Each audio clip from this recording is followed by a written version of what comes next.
Walang tigil ang pagpapatupad ng batas laban sa illegal na droga sa Tacloban City. Walang nagbigay ng mensahe ang Tacloban City PNP sa mga kriminal matapos nilang maaresto ang 3 sospek na nasangkot sa pagbebenta ng bawal na gamot. Patrolwoman Cristel Palafox, ibalita mo.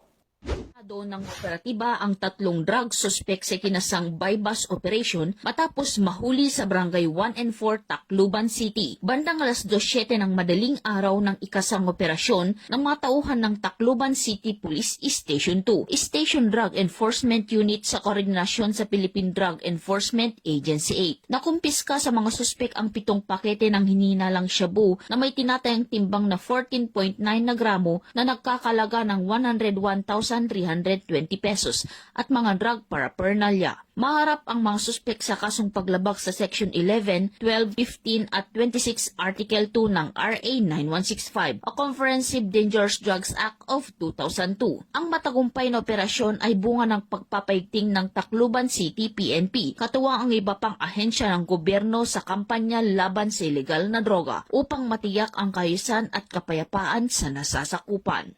Mula dito sa Eastern Visayas, ako ang inyong PNN correspondent, Patrolwoman Palafox, alagad ng batas, tagataguyod ng Balitang Pulis.